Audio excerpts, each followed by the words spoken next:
Okay. His name is Aldous Huxley, and he was born in 1894 and died in 1963. So if you have a look, he didn't die many decades ago. Life, it was English because, and it's interesting that his family was made up of natural scientists with connections even with Darwin. Graduated in English from Oxford, which meant that he was a person with a higher form of education.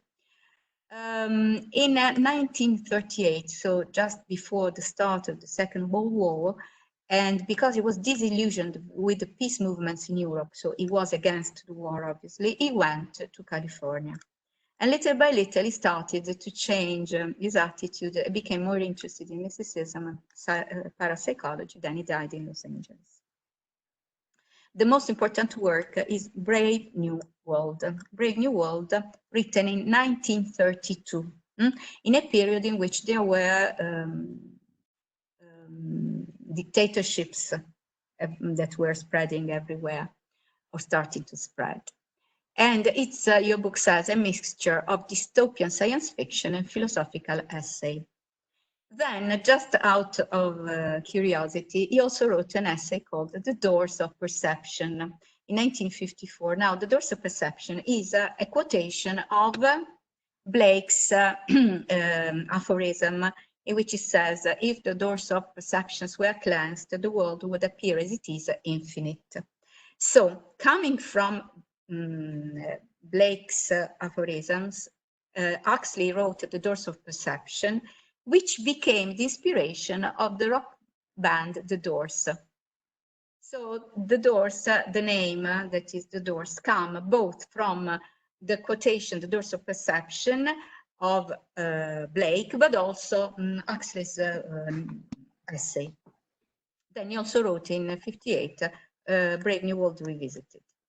Now, let's start with the plot. It's set in the 7th century AF. AF is particularly interesting because it means after Ford. It refers to Henry Ford, the manufacturer of cars, the automobile manufacturer, that perfected the mechanized assembly line. And so this was the transformation of factory workers into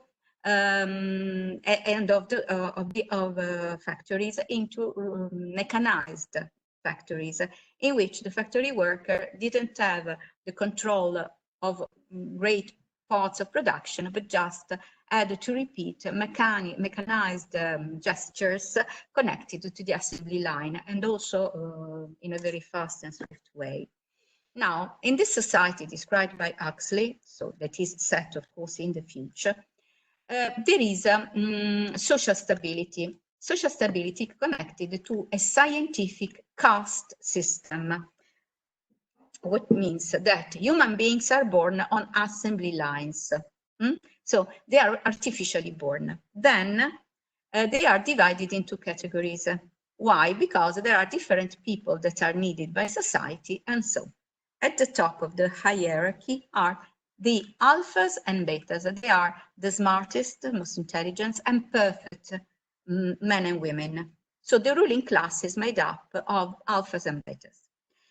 Soon afterwards, so there are gammas, but there is also the bottom of this pyramid, in which you can find deltas and epsilons that can be considered subhuman slave-like workforce. Subhuman slave-like. So they aren't particularly smart, and they are completely dominated. Now, is this a terrible world in which people are unhappy, and a gloomy world like Orwell's 1984? Not at all, because this is a society in which there is happiness and entertainment everywhere. Your book says mindless entertainment. So there is a lot of personal satisfaction, but also social satisfaction. People are satisfied of their lives. How? There are several ways.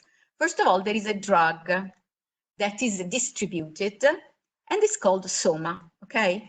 This drug creates happiness, well-being, and sexual promiscuity. So even sex is fostered is backed up. So is the society that everyone would like to live in? Let's see. The protagonist is Bernard Marx. He belongs to the ruling class, is an alpha plus specimen. So he's a man that is intelligent, smart, and belongs to the ruling class. But when they are too smart, they can also feel dissatisfaction.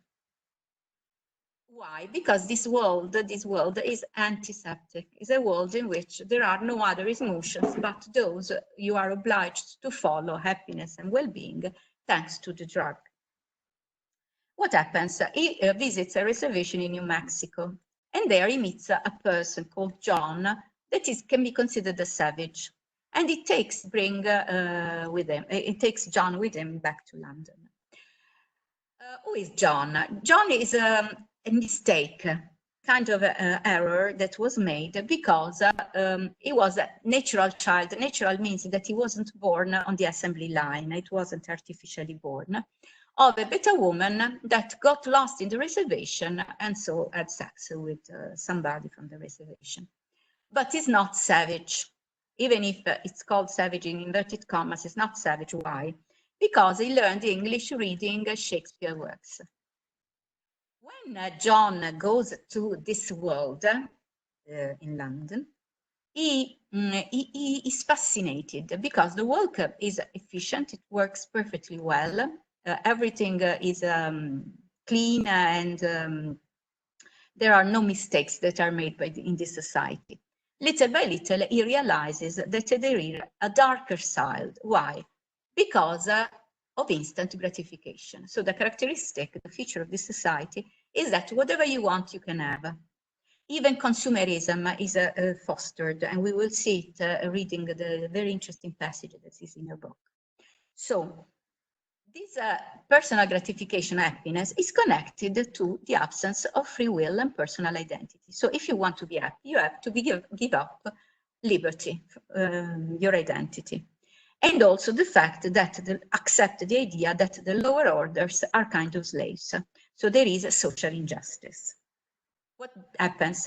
After a while, he cannot stay in London any longer. He leaves London, tries to find a way out, living in a lighthouse, secluded by the other people. But is mocked, is made fun of, because what is considered an eccentric lifestyle make him a figure that entertains tourists coming from London that go there to see him because he's so strange, so different from the majority of people that he's made fun of. At the end of the book, he realizes that he can't even live in peace alone, and so he commits suicide. So the ending of the story conveys a feeling of pessimism on the part of the writer on this brave new world. So it's a novel about rigidly controlled states, and there are different genres of writing that are connected: fable, science fiction, philosophical essay. So also the language changes. It's also considered a prophetic book. And if you pay attention, a lot of the things we have said that don't make this society so different from our own before coronavirus, okay? Why? Because, first of all, the genetic purity of the society is connected to the policy of eugenics by Nazi. The Aryan race that had to be the master race, and Europe had to be divided into inferior and superior people, and inferior had to be, and people had to get rid of the inferior ones. Then anticipate the genetic manipulation, because people are created through kind of human cloning, what is nowadays human cloning. Not only. The alphas, so the most intelligent people, are also the most dangerous because they are the only ones that can be critical. They can undermine social order, like Bernard Marx. But their destiny, the destiny of those few eccentric people that could be dangerous, is that they are exiled. They are sent away in the regions of the world where they cannot threaten the society in the hierarchical and pyramidal way it is organized. So Your book says it's both utopian and dystopian. Why? Because it starts as an utopia where everybody's happy, but little by little you find the darker side of this society made up of happiness. So happiness maybe is not as desirable that it must appear. Who is John? John is the possibility of human free will, but at the same time, he cannot do much because he's doomed to being powerless and even to commit suicide, because this kind of society is impossible to overturn or undermine. What is the question, the philosophical question? What is freedom? What is individualism? Even John is conditioned by his cultural background that is Shakespeare world. The title, Brave New World, is a quotation from Shakespeare. It's the sentence that uttered Miranda in The Tempest when she saw the human beings that were landing on the island. And he said, oh, what a brave new world. In general, the world that was around her. It's ironical, of course. Brave, it doesn't mean courageous. At Shakespeare's times, brave also meant beautiful, fair world. Then, what else? The conditioning effect can be connected also to the advent of mass media. Why? Because behind it, there is something scientific, that is a behavioral psychologist. And so how this idea of that starts with dogs, Pavlov's experiment with dogs, can be also used with the human beings. And what are their ends? If I can condition somebody and I know how to do it, can I also condition these people not only to feel better, like certain kind of psychology? Consider that nowadays behavioral psychology is widespread again. Even if for a certain amount of time it was substituted by psychoanalysis that is more based on free will and so on, but isn't as effective in giving happiness. Nowadays, there are a lot of psychologists that have gone back to using some behavioral strategies to make you feel better. So conditioning your mind. Of course, not in a moral dubious way, but it's something that could be interesting to reflect upon. And that's the passage that is connected to what we have said, that is extremely intelligent and nice. It's called the passage taken from chapter 2, so at the beginning, an unforgettable lesson. Here we are in the conditioning center, il centro per il condizionamento. And it's about to show his students, so there are students that are learning how conditioning works in order to be able to carry it out, how 8-month-old babies are conditioned as lower caste deltas. So these people that are being conditioned in the passage don't belong to the upper classes. So it starts by telling the nurses to bring in the children. And then this man, this director, the conditioning center, says, put them down on the floor. And the infants were unloaded, scaricati. The use of this word is nice because they are infants, but they are treated like mechanical puppets. Now turn them so they can see the flowers and the books. So these children now are given these two elements, flowers and books. Turned, the babies once fell silent, then began to crawl, strisciare, towards those clusters of sleek colors, those shapes so gay and brilliant on the white pages. So these children are fascinated by the beautiful colors of these flowers that are on the books. And so they move there because they are attracted to them. So the roses flamed up as though with a sudden passion from within. New profound significance seemed to suffuse the shining pages of the book. From the ranks of the crawling babies came little squeals of excitement, goggles and twitterings of pleasure. So it means that the books, also thanks to the light that was reflected on them, was so beautiful and fascinating that the children went there and couldn't stop looking at them. But what happens? The director rubbed his hands. Excellent, he said.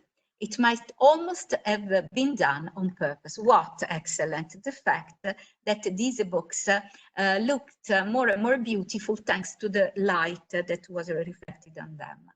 The swiftest explorers were already at their goals. Small hands reached out and certainly touched, grasped, unpetaling the transfigured roses, crumpling the illuminated pages of the book. The doctor waited until all were happily busy. Then, "Watch carefully," said, of course, to the students, and lifted his hands. He gave the signal. What happens? Something happens now. The head nurse was standing by a switchboard, una tastiera di comando, at the other end of the room, pressed down a little lever. There was a violent explosion. Shriller and even shriller, a siren shrieked. Alarm bells maddeningly sounded. So there are these abrupt and terrifying and loud noises of different forms. Why? They want to reach a particular effect. The children started means sobbalzarono, screamed. Their faces were distorted with terror. So from being attracted, fascinated by the beautiful books, now, because of the sound that are abrupt, they are shocked and they start crying and screaming. And now the director shouted, for the noise was deafening, so loud, very loud. Now we proceed to rub in the lesson with a mild electric shock. Rub in the lesson means to make the lesson that they are giving to the children, the conditioning they are carrying out, more and more effective thanks to a mild electric shock. He waved his hand again. The head nurse pressed the second lever. The screaming of the baby changed its tone. There was something desperate, almost insane, about the sharp, spasmodic yelps to which they now gave utterance. Their little bodies twitched and stiffened. Their limbs moved jerkily, as if to the tug of unseen wires. So they are given an electric shock. "We can electrify the whole strip of floor," bawled the director in explanation, "but that's enough," he signaled to the nurse. So now this electroshock stops. The explosion ceased. The bell stopped ringing. The shrieks of the siren died out from tone to tone into silence. The stiffly twitching body relaxed. The poor children now can relax because there is no electricity any longer. What had become the sob and yelp of infant maniacs broadened out into a more normal howl of ordinary terror. So the children continue to cry because they are terrified, they are frightened. Listen to what he does. Offer them the flowers and the book again. The nurses obeyed, but at the approach of the roses, at the mere sight of those gaily colored images of Pussy and Cock-a-Doodle and baby sheep, so of animals that were in the book together with the flowers, the infant shrank away in horror. The volume of their howling suddenly increased. So what has happened? What before they were attracted to, now they are terrified at. How is it possible? That's the conditioning effect that was used on animals too. "Observe," said the director, "observe. Books and loud noises, flowers and electric shocks. Already in the infant mind, these couples were compromisingly linked. And after 200 repetitions of the same or similar lesson, would be wedded indissolubly.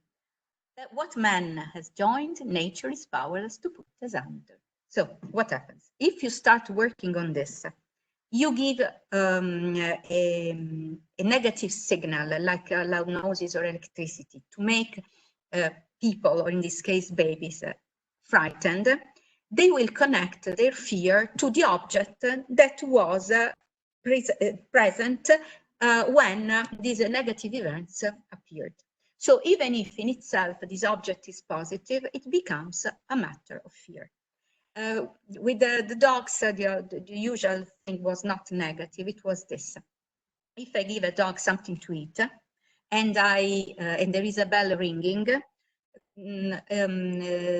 after some times, the dog will start expecting the food together connected to the bell ringing. So when they see the food, of course, they start having a production of saliva because they are excited at the idea of eating.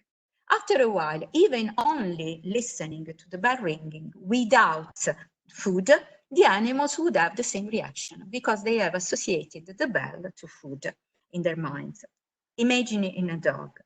With human beings, you can do the same. You can associate things and create effects.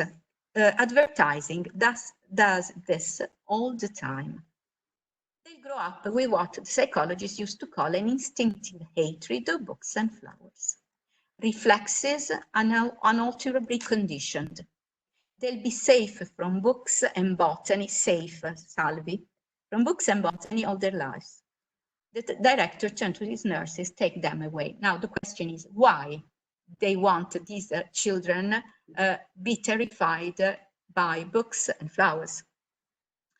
Okay, the babies go away, and one student asked, though he could see quite well why you couldn't have lower caste wasting community's time over books. So it was obvious for the student that it's better for the people from the lower classes not to read books because it's a waste of time and they needed to work for you. But there was always the risk of the reading, and also reading was negative for another reason, because it could give them ideas that were revolutionary or might subvert the status quo. Well, he couldn't understand about the flowers. Why? Why shouldn't they like flowers? Now, it's difficult to understand, but the answer is quite interesting. Patiently, the DHC explained. If the children were made to scream at the sight of a rose, that was on grounds of high economic policy. And he explains, not so very long ago, a century thereabouts, gammas, deltas, and epsilons were conditions to like flowers, so the opposite, and wild nature in general.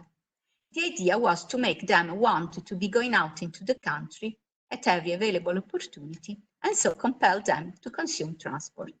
So, at first they thought, if they like flowers in countryside, they have to go to the countryside. They have to use transport, and in this way they will spend money and it will be good for economy. And didn't they consume transport? Asked student. Quite a lot, but nothing else. There was another economic problem. Primroses and landscapes have one great defect. They are gratuitous, they are free, you don't have to pay for them. A love of nature keeps no factories busy, because you can enjoy yourself without producing anything that is artificial. So, it was decided to abolish the love of nature among the lower classes, to abolish the love of nature, but not the tendencies to consume transport. Why? What was the effect? It was essential that they should keep going to the country, even though they hated it. The problem was to find an economic sounder reason for consuming transport than a mere affection for primroses and landscape.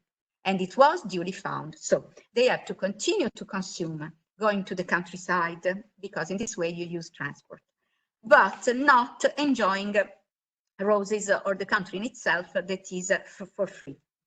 We condition the masses to hate the country, but to love all country sports, because in this way they can buy gear, sports gear, equipment, and so on. And that's the story. Okay, it's over. Any questions? Wait a second.